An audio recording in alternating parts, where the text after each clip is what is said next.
بسم اللہ الرحمن الرحیم نحمدہ و نصلی علی رسول الکریم۔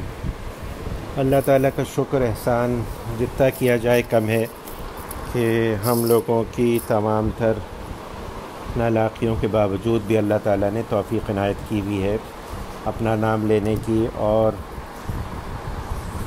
اس کی بھی توفیق عنایت کی ہے کہ کچھ وقت فارغ کریں اپنا اور اپنے حالات کا جائزہ لیں کہ اس مصروف زندگی میں ہمارا اصلی مقصد زندگی کیا ہے اور اس کے لیے ہم کیا کوشش کر رہے ہیں۔ اور یہ بہت ضروری ہے، انسان کی طبیعت ایسی واقع ہوئی ہے کہ وہ بھول جاتا ہے، اس کو یاد نہیں رہتا، اور اپنی مصروف زندگی میں مشغول ہو کے جو اصل مقصد زندگی ہے اس کی طرف دھیان نہیں رہتا۔ اصل مقصد زندگی کیا ہے؟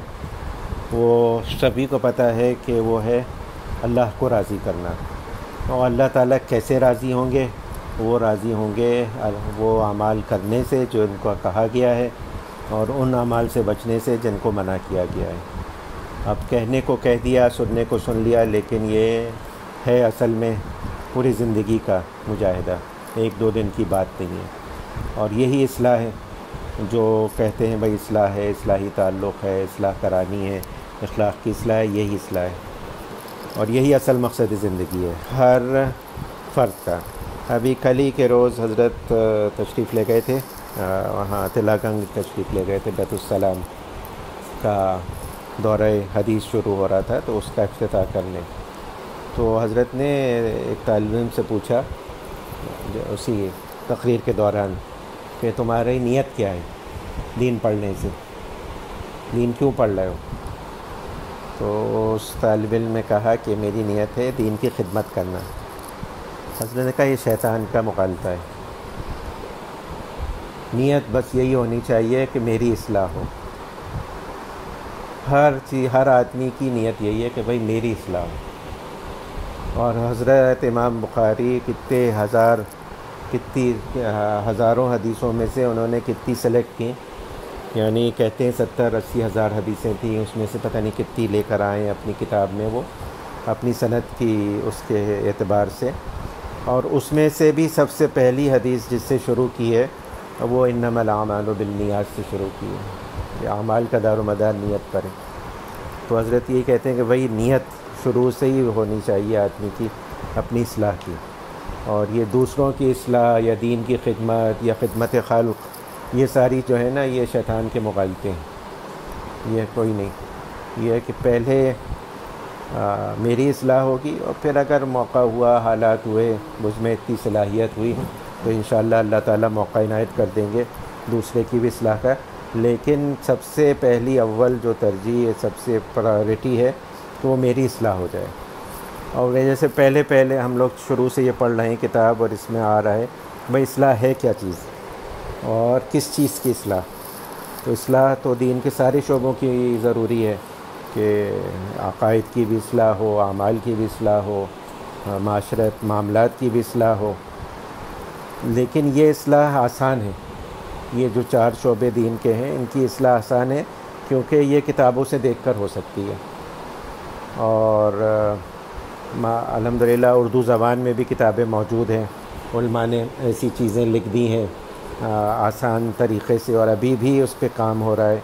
اپنے زمانے کے لحاظ سے علماء کرتے رہتے ہیں کہ بھئی لوگوں کے مزاج اور ان کی استعداد کے مطابق ایسی کتابیں آتی رہیں، ایسے واعظ کرتے رہیں جس سے اصلاح ہو جائے۔ تو اس میں اتنا زیادہ مشکل کام نہیں ہے، بس توجہ دلانے کی اور آدمی کو خود سے ہمت کرنے کی کہ بھئی میں پڑھ لوں، پتہ چل جائے۔ اب ہے نماز کا طریقہ ہے، وضو کا طریقہ ہے، زکوٰۃ کیسے دینی ہے، روزہ کیسے رکھنا ہے، تو یہ ساری چیزیں موجود ہیں، اور یہ بھی پتہ ہے کہ بھئی کس چیز سے فاسد ہو جائے گا، کس چیز سے گڑبڑ ہو جائے گی، اور خدا نخواستہ گڑبڑ ہو بھی گئی تو کرنا کیا ہے، سجدہ سہو کب واجب ہو جائے گا، روزے کی قضا ہوگی، کفارہ بھی ہوگا، زکوٰۃ ادا ہوئی نہیں ہوئی۔ لیکن جو سب سے نازک مسئلہ ہے وہ اخلاق کی اصلاح ہے، اس کو عام زبان میں تصوف کہتے ہیں، طریقت کہتے ہیں۔ بھئی اخلاق کی اصلاح ہو جائے، اخلاق باطنی جو ہیں، اور یہ مین چیز ہے آدمی کے اعمال کی بنیاد اسی پر ہوتی ہے۔ اگر نئی اخلاق باطنی کی اصلاح ہوگی تو اعمال بھی خراب ہوں گے یقیناً. اور ہمارے حضرات اس کو بہت ہی تفصیل سے بیان کرتے ہیں. بھائی نماز پڑھی جلدی جلدی میں پڑھ لی، اللہ کی محبت نہیں ہے، اللہ تعالیٰ کے سامنے اس کا نہیں ہے، پیشی کا استحضار نہیں ہے، خشوع نہیں ہے.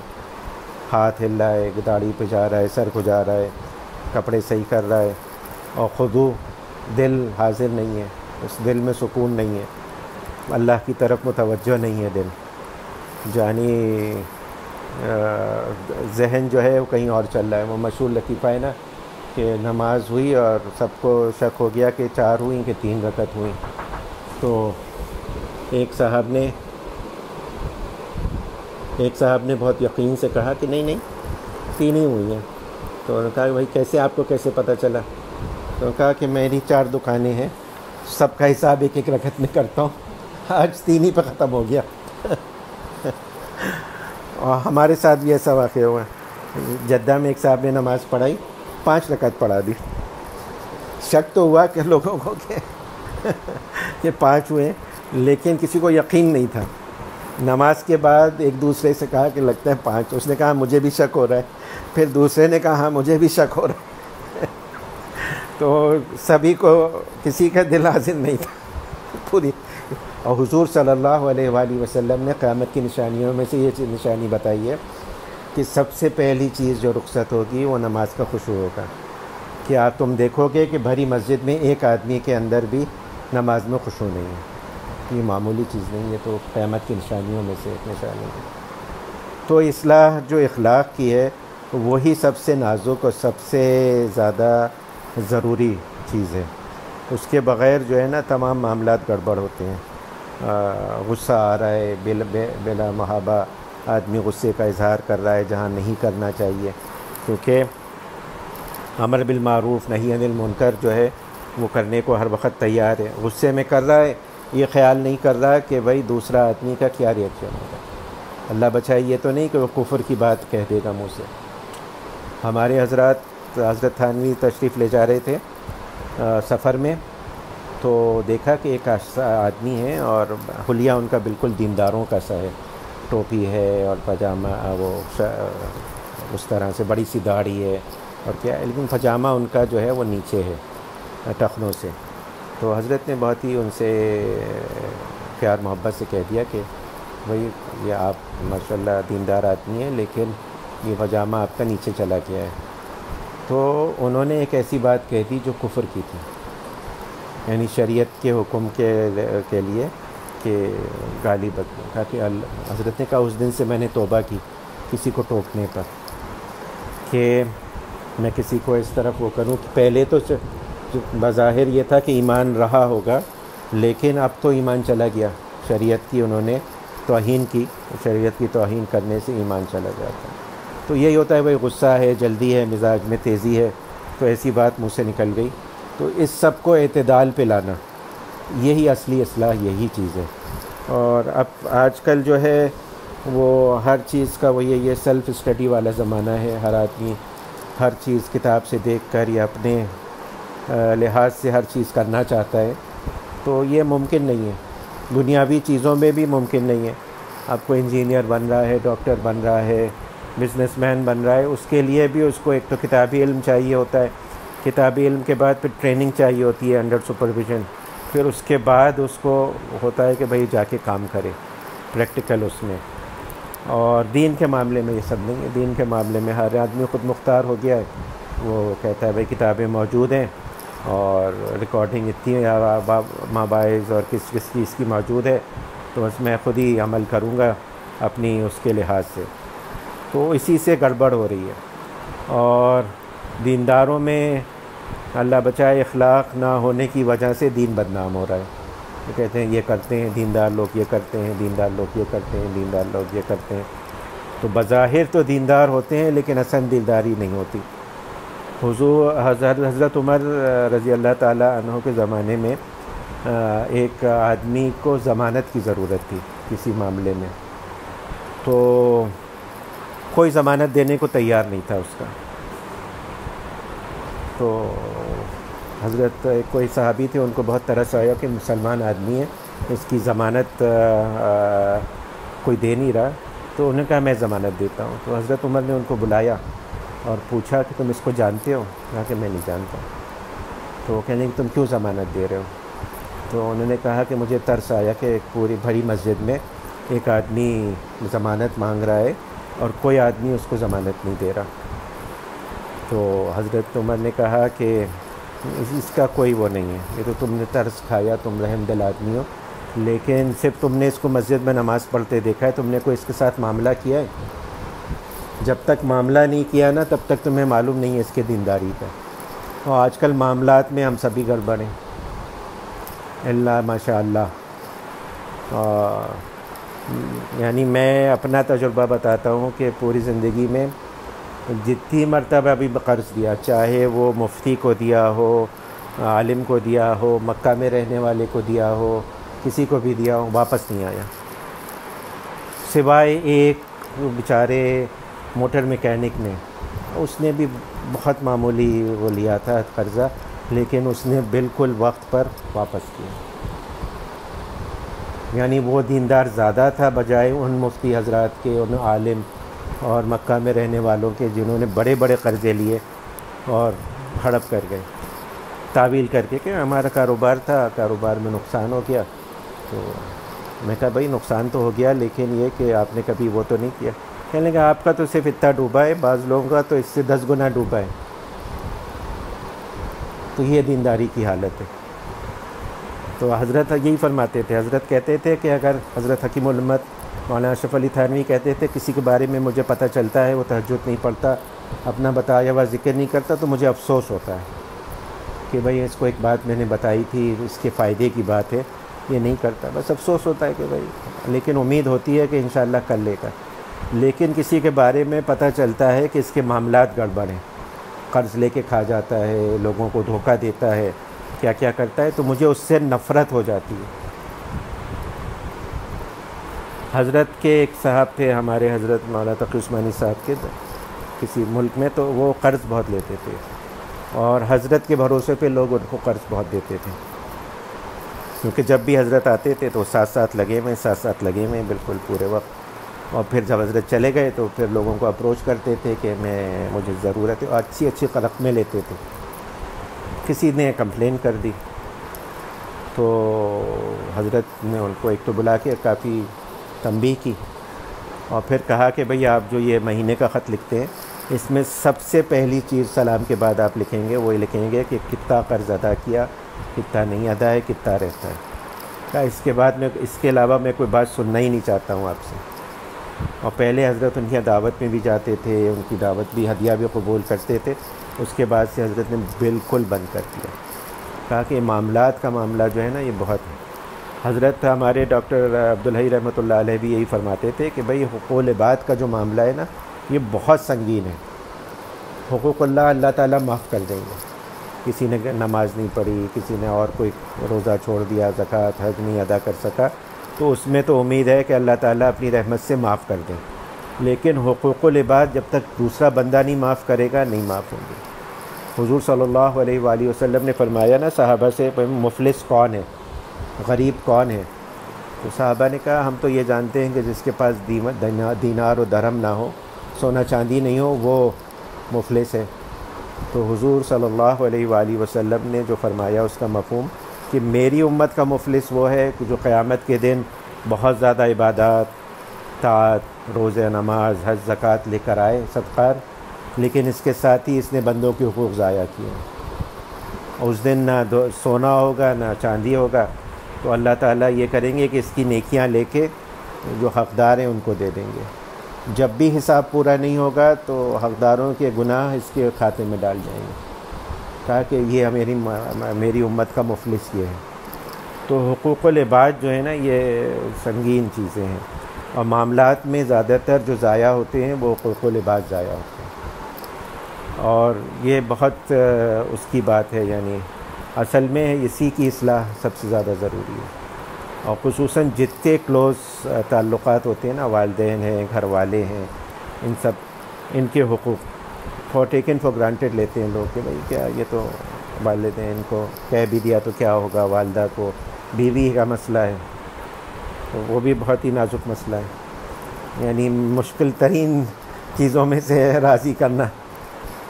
وہ مشہور ہے وہ صاحب اڑے ہوا میں، تو کہتے ہیں ہاں وہ تھا تم ایک بیٹھے رہتے ہو، میں نے کہا وہ میں ہی تو تھا، جب ہی میں دیکھوں ٹیڑھا ٹیڑھا ہو رہا ہے یہ والا معاملہ ہے۔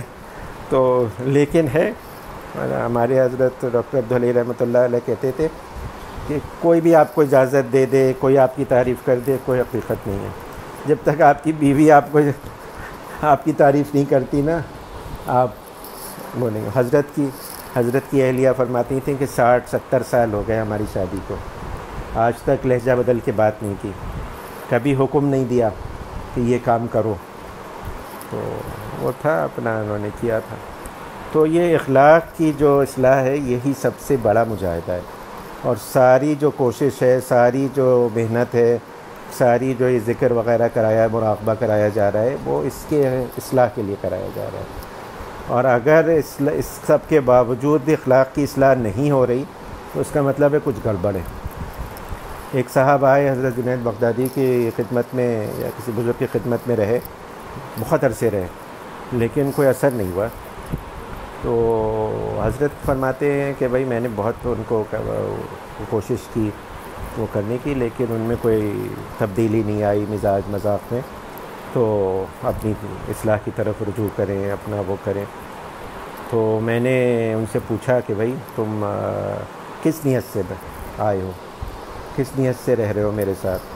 ان کی بھی یہی تھی کہ بھائی میں آپ کے پاس اس لیے رہ رہا ہوں کہ میری اصلاح ہو جائے گی تو دوسروں کی اصلاح کروں گا۔ تو حضرت نے کہا کہ یہی سب سے بڑا خناس ہے، توبہ کرو، استغفار کرو، تم یہ کرو کہ یہ اخروٹوں کا ٹوکرا لے کے جاؤ، بازار میں بیٹھو اور سب سے کہو جو میرے ایک وہ لگاتا ہے نا دھول، تو میں اس کو ایک اخروٹ دوں گا۔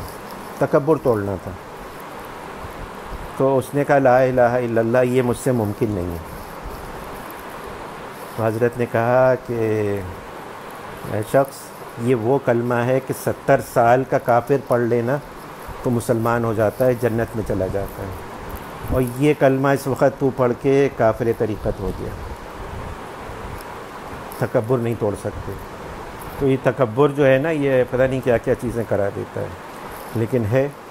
ہمارے حضرت کے پاس، یہ حکیم الامت رحمۃ اللہ علیہ کے پاس سید سلیمان ندوی رحمۃ اللہ علیہ پہنچے، بہت بڑے علامہ اپنے زمانے کے، اور اچھی خاصی عمر تھی ان کی اس وقت۔ یہ ایسے علامہ تھے جن کو اس وقت اردو، انگریزی، فارسی، عربی، اور عربی ایسی کہ فی البدی عربی میں بات کر سکتے تھے، اور یہاں تک کہ ہبرو تک آتی تھی ان کو، عبرانی زبان۔ تو حضرت کے پاس پہنچے اور کہا کہ حضرت کوئی مجھے نصیحت کر دیں۔ تو حضرت نے ان کو جو حضرت کہنے بعد میں حضرت نے بتایا کہ اتنا بڑا علامہ میرے پاس آیا اور اس نے مجھ سے کہا کہ نصیحت کر دیں، تو مجھے تھوڑی دیر کے لیے وہ ہوا کہ اتنے بڑے علامہ کو میں کیا نصیحت کروں۔ تو حضرت کی عادت تھی کہ جب بھی کوئی سوال پوچھتا تھا تو فوراً اللہ سے دعا کرتے تھے کہ اللہ تعالیٰ میرے دل میں وہ بات ڈال دیں جو اس کے لیے سب سے بہتر ہو۔ تو حضرت نے کہا میں نے دعا کی، اور اس کے بعد یہ کہا کہ بھائی ہمارے یہاں تو سب سے پہلا قدم یہ ہے کہ اپنے آپ کو مٹاؤ، اپنے آپ کو کچھ مت سمجھو۔ تو اور حضرت پہ اتنا اثر ہوا سید سلمان ندوی پہ کہ وہ رونے لگے۔ اتنے بڑے علامہ تھے، ہر وقت ایک اس میں رہتے تھے، پگڑی باندھے ہوئے، صافہ اور شیروانی، اور بہت ہی اپنے زمانے سے سوٹڈ بوٹڈ علامہ تھے۔ اور پھر لوگ بتاتے ہیں کہ اتنا مٹایا کہ پتہ نہیں چلتا تھا یہ سید سلمان ندوی۔ یہ کراچی میں انتقال ہوا، یہ اسلامیہ کالج کے پیچھے مزار ہے ان کا، گرو مندر کا، اللہ تعالیٰ مغفرت کرے۔ تو اصل چیز اپنے اخلاق کی اصلاح ہے، اور ہوگی کیسے یہ؟ اب یہاں پہ حضرت فرما رہے ہیں کہ ایک صاحب نے حضرت تھانوی کو لکھا، اپنا حال لکھا کہ شہوانی خیالات کا ہر وقت دل پر استیلا رہتا ہے، یعنی ہر وقت چھائے رہتے ہیں، نامحرموں کو بری نظر سے دیکھنے میں ذرا بات بھی نہیں۔ حضرت فرماتے ہیں یہ ایک صاحب نے اپنا حال حضرت والا کو لکھ کر بھیجا، اور اصول یہ ہے کہ جب کسی شیخ سے تعلق ہو تو اس کو اپنی ہر بات لکھنی ضروری ہے، اگر وہ اس کو چھپائے اور شرمائے تو علاج کیسے ہو۔ اور سارے اکابر یہی کہتے رہے ہیں ہمارے کہ شیخ اور جو پیر ہے اس کا وہی مثال ہے جیسے ڈاکٹر اور طبیب کی ہے۔ اگر ڈاکٹر سے اپنی بیماری چھپائیں گے، بتائے گا ہی نہیں کہ بھائی مجھ کو یہاں تکلیف ہے، یہاں پہ یہ ہے، تو ڈاکٹر کیسے تشخیص کرے گا؟ اس لیے ڈاکٹر بار بار پوچھتا ہے کہ بھائی ہے کیا، آپ کو کمپلین کیا ہے، کیا اور کیا مسئلہ ہے، اس کو کریکتا ہے، معلوم کرتا ہے۔ حضرت فرماتے ہیں جیسے ڈاکٹر اور طبیب سے اپنی بیماری نہیں چھپائی جاتی، اگر بیماری کو چھپائے گا تو علاج کیسے ہوگا؟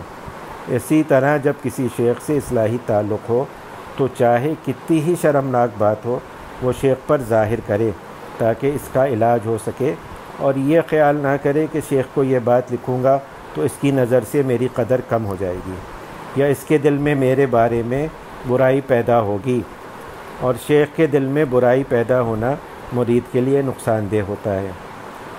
یاد رکھیے جب اللہ تعالیٰ کسی سے اصلاح کا کام لیتے ہیں تو اس کو اپنی مخلوق پر رحمت اور شفقت عطا فرما دیتے ہیں۔ اگر کوئی شخص بری سے بری بات بھی شیخ کو لکھتا ہے تو شیخ کے دل میں اس کی طرف سے برائی نہیں پیدا ہوتی، بلکہ شیخ کے دل میں رحم، ترس اور شفقت پیدا ہوتی ہے۔ جیسے ماں باپ کو دیکھا ہوگا کہ اگر ان کی اولاد میں سے کوئی بچہ بیمار یا معذور ہو تو ماں باپ کو تندرست بچے پر اتنی شفقت و محبت نہیں ہوتی، اتنی معذور اور اپاہج پر ہوتی ہے۔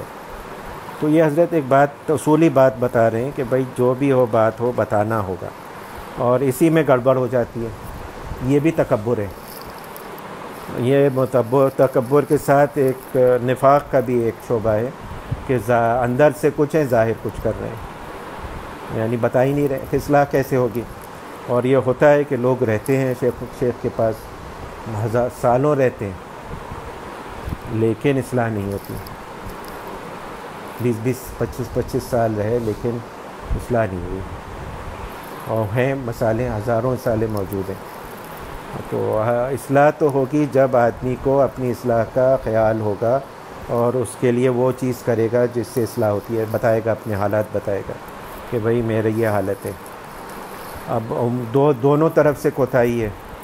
اب یہ کہ مرید شرماتا ہے اور شیخ صاحب کے پاس ٹائم نہیں ہے، وہ سننے ہی کوئی نہیں تیار ہے، تو دونوں طرف سے گڑبڑ ہے آج کل۔ تو یہ جو گڑبڑ ہے نا، اس سے پھر اصلاح نہیں ہوگی، پھر یہی ہوگا ایک فوج جمع ہوتی رہے گی اور بیکار کی چیزوں کی نہ اس کی ٹریننگ ہوئی ہوئی ہے، نہ تربیت ہوئی ہوئی ہے، لیکن ہیں بس، اور مرید کو پتہ بھی نہیں چلتا کہ بھائی مجھے کرنا کیا ہے، کہ اور وہ بس یہی سمجھتا ہے کہ بس میں ساتھ ساتھ رہوں ان کے، بس اسی سے انہی کی برکت سے ہو جاتا ہے۔ نہیں ہوتی برکت اپنی جگہ پر ہے، اللہ تعالیٰ برکت دیتے ہیں، لیکن برکت کے لیے کچھ حرکت بھی چاہیے۔ ایک پہلوان گیا نا، اس نے تعویذ مانگا کسی بزرگ سے، تو انہوں نے کہا کہ ہاں بالکل میں تعویذ دیتا ہوں۔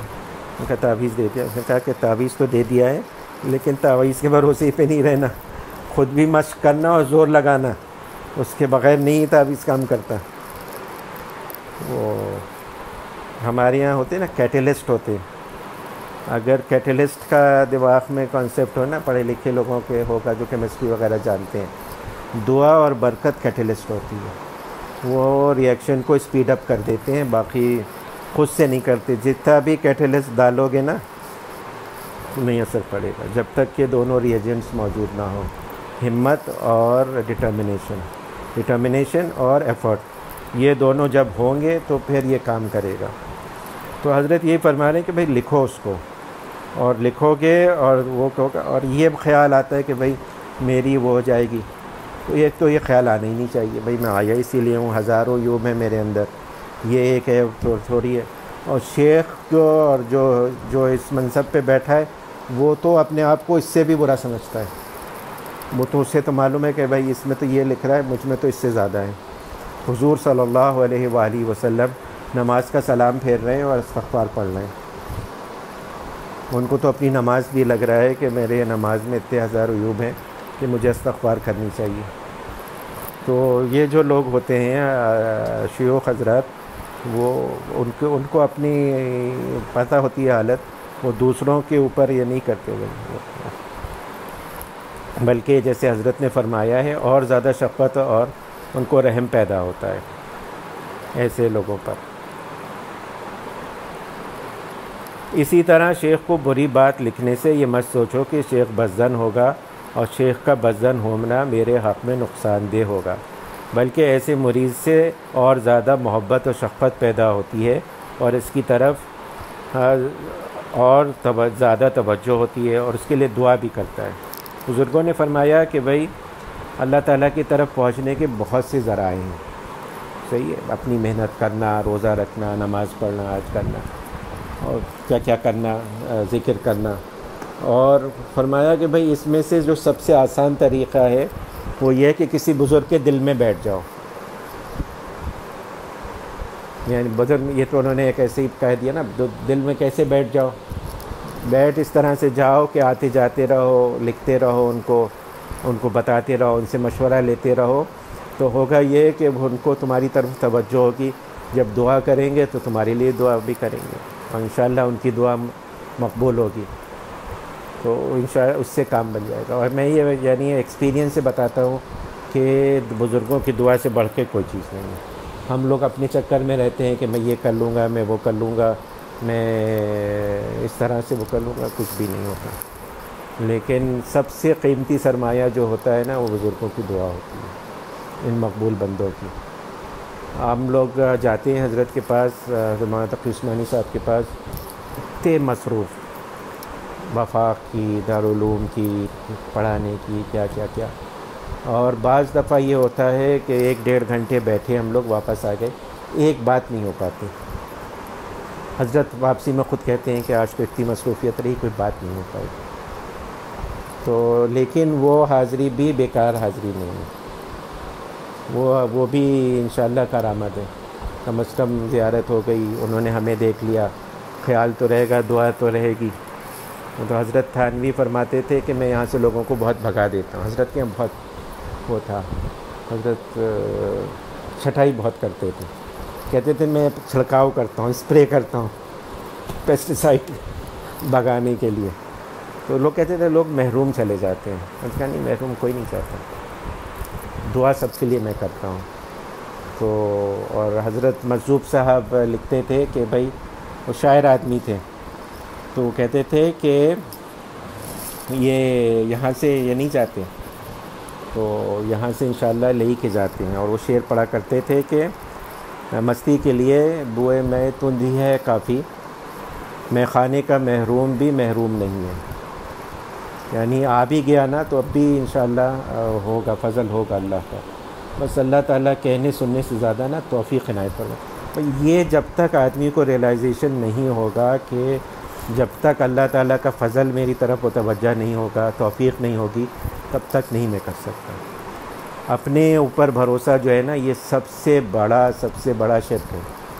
اپنی صلاحیتوں پر، اپنی مجاہدے پر، اپنی ایفرٹ پر ممکن ہی نہیں ہے پہنچ سکیں اللہ تک۔ وہ تو فضل ہوتا ہے، اور فضل کے ہزار اسباب ہیں، والدین کی دعا ہے، کسی اللہ والے کی دعا ہے، تو یہ اصل میں ہوتا ہے جو پہنچاتا ہے اللہ تک۔ باقی ہم کیا، ہمارا ایفرٹ کیا، یہ سب بھی اللہ کی توفیق ہے۔ بس اللہ تعالیٰ عمل کی توفیق عنایت فرمائے۔ اللہم صلی علی حبیبک محمد وعلی آل حبیبک محمد کما صلیت علی ابراہیم وعلی آل ابراہیم انک حمید مجید۔ اللہم بارک علی حبیبک محمد وعلی آل حبیبک محمد کما بارکت علی ابراہیم وعلی آل ابراہیم انک حمید مجید۔ ربنا آتنا فی الدنیا حسنۃ وفی الآخرۃ حسنۃ وقنا عذاب النار۔ ربنا لا تؤاخذنا ان نسینا او اخطأنا، ربنا ولا تحمل علينا إصرا كما حملته على الذين من قبلنا، ربنا ولا تحملنا ما لا طاقة لنا به، واعف عنا واغفر لنا وارحمنا، أنت مولانا فانصرنا على القوم الكافرين یا العالمین، یا غیاث المستغیثین، یا ماذ المستجیبین۔ ہمارے تمام چھوٹے بڑے اکلے پچھڑے خفیہ علم میں گناہ معاف فرما دیجیے یا العالمین۔ ہم کوئی عذر نہیں کرتے، کوئی تعویل نہیں کرتے، نالائقی سے گناہ کیے، غفلت سے گناہ کیے یا العالمین۔ اپنے کرم اپنے فضل سے معاف فرما دیجیے، آپ ہی معاف کرنے والے، آپ نہیں معاف فرمائیں گے تو کون معاف فرمائے گا یا العالمین۔ آئندہ کے لیے بچنے کی توفیق عنایت فرمائیے یا العالمین۔ کمزور بے ہمت ناتوان ہیں یا العالمین، آپ کے رستے دین کے رستے پہ چلنا چاہتے ہیں، نفس و شیطان غالب ہے، بار بار پھسل جاتے ہیں، مدد و نصرت فرمائیے، ہمارے لیے آسان فرمائیے یا العالمین یا غیاث المستغیثین۔ آپ فرماتے ہیں کہ میں ان کی توبہ کرتے ہیں، آپ کی طرف رجوع کرتے ہیں، ان کی گناہوں کو بھی، ان کے سیئات کو بھی بدل دیتا ہوں حسنات میں یا العالمین، ہمیں ان میں سے کر دیجیے یا العالمین، اپنے کرم اپنے فضل سے ان میں سے کر دیجیے کہ جن کے گناہوں کو بھی آپ طاعت میں شمار کر دیتے ہیں۔ آئندہ کے لیے بچنے کی توفیق عنایت فرمائیے، غلطی سے نالائقی سے گناہ ہو جائے تو فوراً توبہ کی توفیق عنایت فرمائیے یا العالمین، اسی لمحے اسی ساتھ توبہ کی توفیق عنایت فرمائیے یا العالمین۔ دین کا صحیح فہم پیدا فرما دیجیے، دین پہ چلنا کی توفیق عنایت فرما دیجیے، ہمارے لیے آسان کر دیجیے یا العالمین۔ تمام خیر آپ سے مانگتے ہیں جو آپ کے حبیب حضرت محمد مصطفیٰ صلی اللہ علیہ وآلہ وسلم نے آپ سے مانگی، اور تمام اس شر سے پناہ مانگتے ہیں جس سے آپ کے حبیب حضرت محمد مصطفیٰ صلی اللہ علیہ وآلہ وسلم نے پناہ مانگی۔ وانت المستعان وعلیک البلاغ ولا حول ولا قوة الا باللہ۔